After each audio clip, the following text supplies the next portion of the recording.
With a motto like wild and wonderful, it doesn't take much of an imagination to see that West Virginia is blessed with an abundance of natural beauty and outdoor activities. Anywhere throughout the state, you are rarely more than a short drive or walk from hiking, hunting, swimming, or boating, either fast or slow. However, such beauty and recreation does not come without risk. Every year, far too many thrill seekers fail to heed both warnings and common sense, and too many end up as little more than unenviable statistics.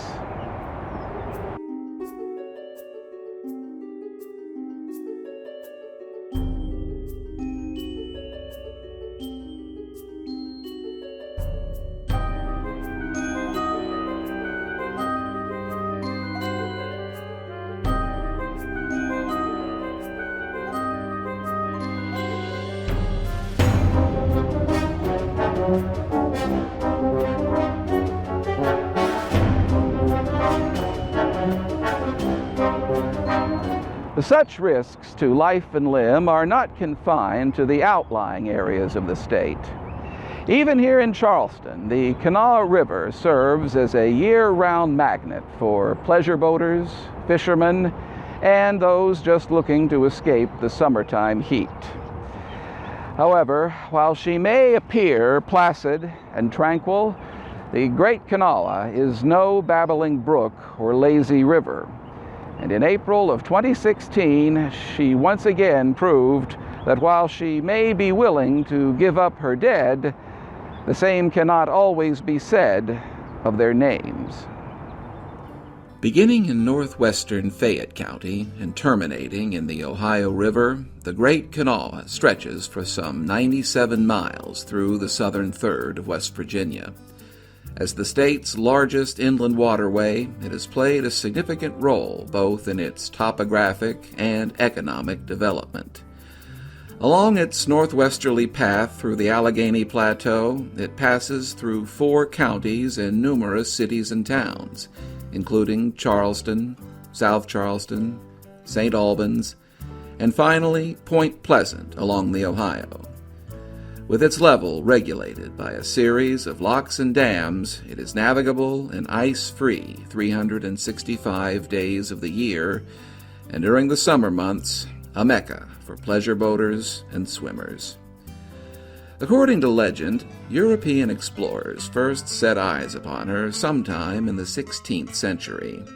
Its name, Kanawha, is derived from the Iroquois dialect and a phrase loosely translated as canoe-way. Unlike its many tributaries, its path is generally calm and predictable. Only once in recorded history has it ever left its banks in a disastrous way, that lone event occurring in 1861. Extensive dredging and improving over the next 50 years virtually ensured that this unfortunate page from history would not repeat itself anytime soon. While there have been a few close calls and near misses, the waters of the Kanawha have, for the most part, kept to their course. That is not to say that the Kanawha is anything to be underestimated or taken lightly. Like any other force of nature, it is only partially controlled by the hands and whims of man. While it is certainly the exception and not the norm, heavy rains, strong winds, and debris deposited along its run can make the Kanawha just as dangerous and demanding of respect of any other waterway. Anyone failing to follow the guidelines about life preservers and currents can easily find themselves swept away from their launch and on a one-way trip to the Great Ohio, although it is unlikely that they will ever make it there, either as flotsam or jetsam. 2016 was not a year to tempt fate when it came to West Virginia's rivers and streams. Heavy rains throughout the late spring of that year pushed many of West Virginia's waterways out of their banks for the first time in decades. In some places, the force was so great that years of asphalt coating and recoating was stripped from several roadways, leaving behind only the original concrete base. In Charleston, the Kanawha rose precariously and crested just shy of its rim in several places. The destruction made national headlines and, in some places, virtually reshaped West Virginia's landscape. Sadly, tragic incidents such as drowning and sinking can occur even when conditions are optimal. 2 months before the infamous floods of 2016, on April 19th, residents of the small town of South Charleston were forcefully reminded of the dangers posed by rivers like the Kanawha. That day, the waters once again chose to give up one of their dead, an unfortunate individual who had succumbed to their force. This time, however, while the river surrendered its victim, it opted to retain his identity, and 8 years later it continues to hold this secret. April 19, 2016 was a calm, dry, and unseasonably warm day in Kanawha County. Spring had come quite early, and the warm and dry conditions had driven many to the Kanawha and other rivers in search of recreation and a reprieve from the heat. By mid-afternoon, temperatures soared to 84 degrees. Many boats, both large and small, left their moorings and put out into the still cool waters. Such was the case for 2 pleasure boaters, whom we will call Sam and Jane, who set out kayaking along the Kanawha River in the late afternoon or early evening. Shortly before 8 p.m., their course took them near the southern shore of the Kanawha in this general area. And it was here that their enjoyable, relaxing evening on the water came to an end. Near the shore, just below River Avenue, the pair detected a strong and very foul odor. Casting their eyes about for the source of the smell, their gaze was drawn to the shoreline, where they spied the figure of a human laying lifelessly near the water's edge. Closer examination revealed the figure to be a partially clad male laying face down in the water. Sam and Jane immediately called 911, and representatives of the South Charleston Police Department responded to the scene. Patrolmen B.H. Lane and J.A. Cole were the first to arrive. The time was just after 8 p.m. The steep embankment and encroaching darkness made examination of the scene difficult. This was not helped by an abundance of thick overgrowth and residents of the area who began to congregate not long after the authorities arrived. River Road and McDonald Avenue were blocked off for several hours while police and paramedics did what they could. Residents, told to keep back from the rim of the embankment, later described the scene as gruesome and unnerving. The scene was eventually secured by Detectives Pat Rader, C.A. Cook, and Jeremy Thompson. A boat was requested from the nearby Dunbar Fire Department, and the detectives were eventually able to view the macabre scene in detail. Along the waterline, approximately 50 yards west of McDonald Avenue, they observed the body of a white or Hispanic male. The deceased was laying face down with his head pointed in an easterly direction. The lower portion of his body was still partially submerged in the water, indicating that it had washed ashore or surfaced quite recently. The currents of the Kanawha and possibly other rivers had taken their toll on the man's person. He was found clad only in a black pair of pants secured with a belt. A closer examination revealed the presence of a metal crucifix tucked inside one of his pockets. The general condition of the decedent led authorities to determine that he had been in the water for an extended period of time. The body displayed signs of lividity and what was described as partial decomposition. Kanawha County Medical Examiner Iva Thomas was unable to determine an exact time of death. After the scene was documented, the unidentified male was loaded upon the boat provided by the Dunbar Fire Department and transported about a mile upriver to a dock located behind a Kroger's supermarket. From there, the remains were transported to the West Virginia State Medical Examiner's office for an official autopsy. It was during this time that the most singular feature of the unknown male was discovered. On his left arm, running from his elbow up to his shoulder, was an intricate tattoo of Our Lady of Guadalupe, an interpretation of the Virgin Mary painted in Mexico around 1531. Police later released this photo. While not the actual tattoo found on the decedent, authorities have advised that it is virtually identical. The man we will call the South Charleston John Doe was found in this general area, at the bottom of a 30-foot embankment along the southern shore of the Kanawha River. The location is just below the River Road and roughly 150 feet west of its junction with McDonald Avenue. This location is just south of U.S. Route number 60 and southeast of the Thomas Memorial Hospital. While time and the elements made it impossible to be certain, authorities did not believe that the man entered the water at this location. The east-west flow of the river would therefore indicate a location to the east of South Charleston. The absence of a shirt or shoes could indicate exposure to a fast current or contact with the shore or other obstructions at some other location. Time and the elements also made it impossible to determine a cause of death.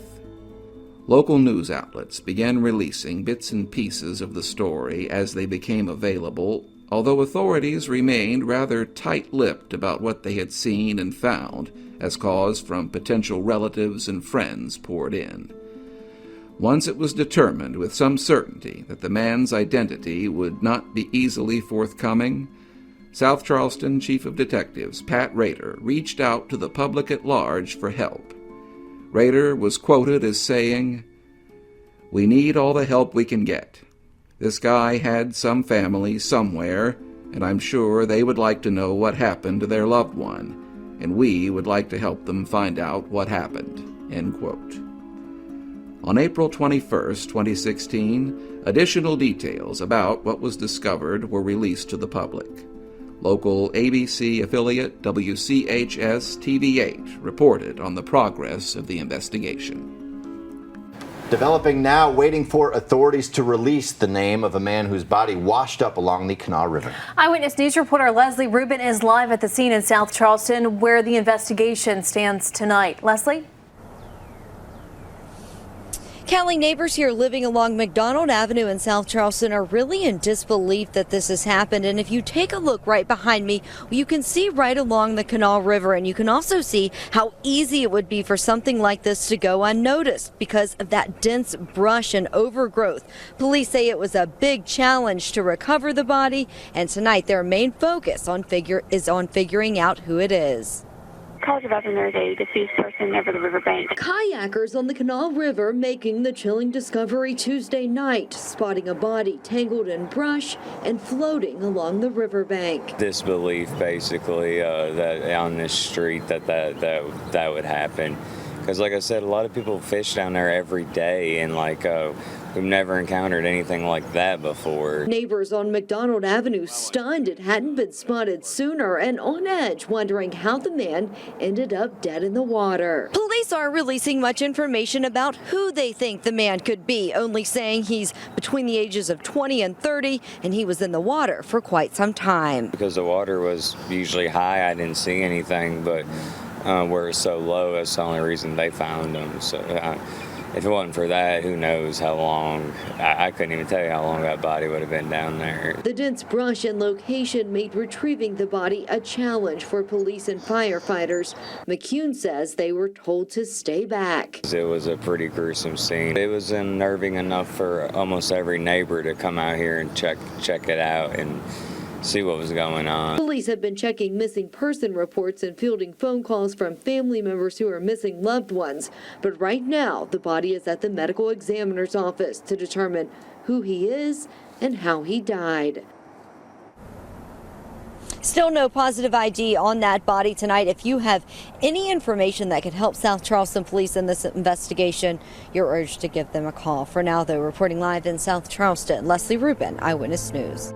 Despite the media attention and the call to the public for assistance, no useful leads were reported.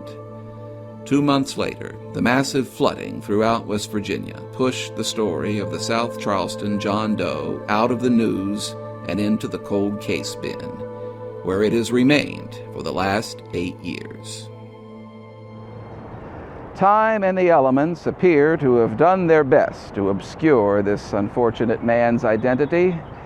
And today, 8 years later, we have little more to work with than we did in 2016. Authorities feel that their best hope for identifying the man is through his ethnicity, the time of his discovery, and the tattoo on his shoulder. Please, pay close attention to the details given in this summation. Perhaps you can help to return not only this man's name, but his dignity as well. The South Charleston John Doe was discovered on the evening of April 19, 2016.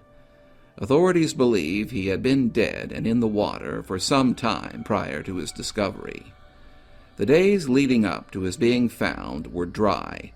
Authorities believe that this lowered the level of the river, thus allowing his body to be seen. The man was found in this general area, in South Charleston, West Virginia. His remains were located at the bottom of a steep embankment below River Road and 50 yards west of McDonald Avenue. Authorities do not believe the man entered the water at this location and are uncertain as to just where he did enter. Time and the elements made it impossible to determine the cause of death, meaning that foul play may or may not be involved. The man was found lying on his face and pointed in an easterly direction. The lower portion of his body was still submerged when he was found. The West Virginia Coroner's Office estimated the man to have been anywhere from 20 to 30 years of age. He was either Caucasian or of Hispanic descent, weighed approximately 88 pounds, and was approximately 5 feet 1 inches tall. The man was attired only in a pair of black pants secured with a belt. A metal crucifix was found in one of his pockets, but no identification could be located. In addition to this, a tattoo in black ink of Our Lady of Guadalupe was printed on the man's left arm from his shoulder to his elbow. These two facts lead authorities to believe that the man may have been of the Roman Catholic faith. If you have any information concerning the identity of the South Charleston John Doe, please contact the South Charleston, West Virginia Police Department at 304-744-5951.